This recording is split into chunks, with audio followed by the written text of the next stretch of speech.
Hi, everyone. Miss Chacon back again during this World Kindness Week. Today, we are going to read a really fun story called The Sour Grape. You might have read some books in this series before, like The Bad Seed, The Good Egg, The Couch Potato, and now here is The Sour Grape. So let's get into it and see what this has to do with World Kindness Week. The Sour Grape by Joy John and Pete Oswald.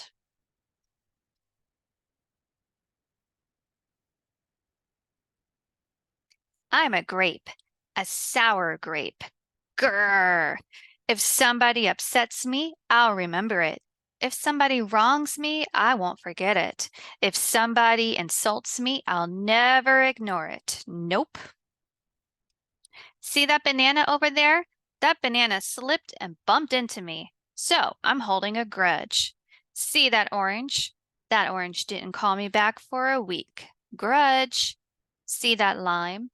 That lime borrowed my scarf and never returned it. Grudge. I suppose I've got pretty thin skin for a grape. Nobody steps on this grape. Grrr. Look at his little face. Granted, it wasn't always this way. I grew up in a close-knit bunch. There were about 3,000 of us in our little community. We were sweet to each other. You look nice today. So do you. No, you do. We all lived on a vine. Sure, it was a bit claustrophobic, especially when we were trying to get ready in the morning. Are you done in there? Come on. But my family was ripe with humor, goodwill, and warmth. We did our best with what we had.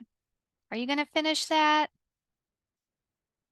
My grandparents visited on the weekends. We'd stroll in the sun and they'd teach us what they knew. They said it takes a bunch to raise a seed. They said that good grapes roll their own way in life. They told us to be kind, forgiving, considerate, and grateful, or grateful, my grandpa said with a wink. Above all, no matter what life throws at you, and there will be a lot, try to stay sweet, my grandma said. Indeed, we said as response. And for a while I was the sweetest of the sweet. I said please, I said thank you. I brushed aside life's little annoyances. I knew how good I had it. Oops. No problem at all. But then one day something changed in me. It was my birthday. I had rigorously and vigorously planned a big party for weeks. I'd sent out invitations with the date prominently displayed. Get this, I had a Ferris wheel, a magician, and hay rides. I had snacks upon snacks upon snacks. The highlight of the party, though, was a fireworks display, which would happen at sundown. I stood out front and waited for folks to arrive. I had a gigantic smile on my face. I waited. Everybody was a little late, it seemed. No big deal, no big whoop. So I waited. Tumbleweed rolled by. A coyote howled in the distance. The sun sank behind the hills, and I waited. Nobody showed up. I mean, nobody. By the time the fireworks show started, with me as the sole spectator, I was scowling. I considered everybody I'd invited, and only one thought came to mind. Grudge, grudge, grudge, grudge, grudge, grudge, grudge, grudge, grudge. After that, my personality became something else entirely. I went from a sweet grape to a bitter grape to a snappy grape. Who moved my chair? Finally, I became a sour grape. Grrr. I started holding minor grudges that eventually became major grudges. Why don't you watch where you're going? I scowled so much that my face got all squishy. You know what? Don't even bother calling me back.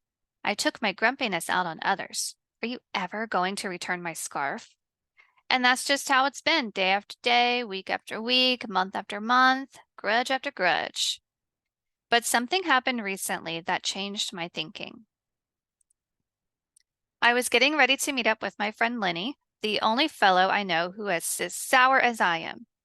Lenny and I usually go to the park where we sit on a bench and rant about stuff. But just as I was heading out the door, I bumped my knee. Ouch! After I bandaged myself up, I discovered I had a flat tire. Ah!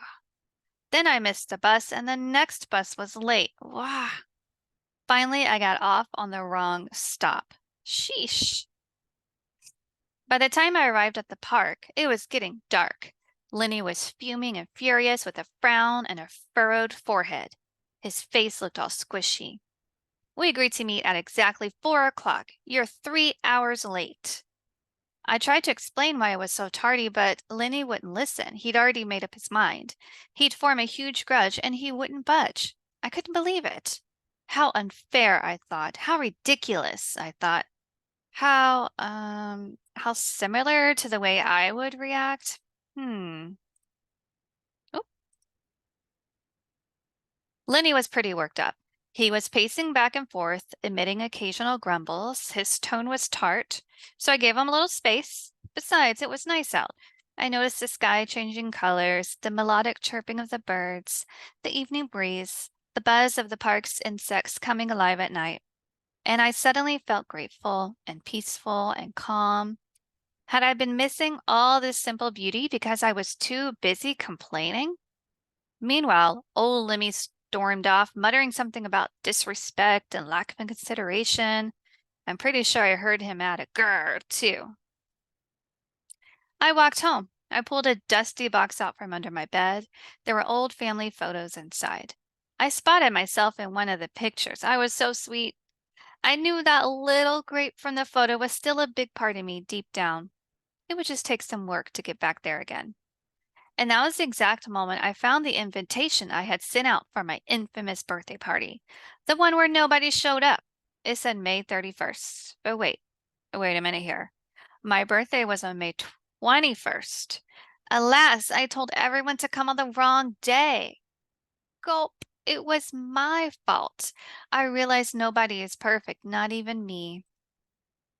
After that day, I started noticing other things too, like how remaining sour all the time is so draining. I'd wasted so much energy holding grudges when I could have easily cleared the air if I felt hurt. And yes, I still get upset from time to time, but that's okay because now I talk and I listen and I work things out instead of just walking away. My sourness is fading. I'm letting go of all my grudges. And hey, it's working. Slip up happened. I'm just glad you're okay. Aw, thanks. This scarf looks sublime on you. Why don't you keep it? Really? You're the best. Aren't you glad we got to catch up? I'm so grateful that we did. Sure, sometimes I let out a little grr when I'm frustrated, like this grr. But then I move on. My face is less squishy too. And don't worry, things are okay with Lenny again.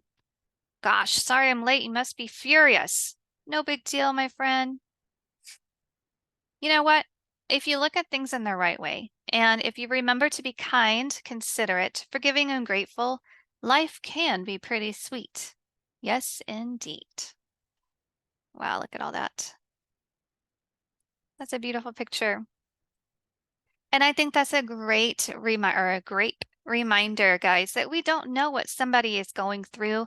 Maybe they're having a really hard day and, they're in a grumpy kind of mood, but it does not cost anything to be kind to everyone.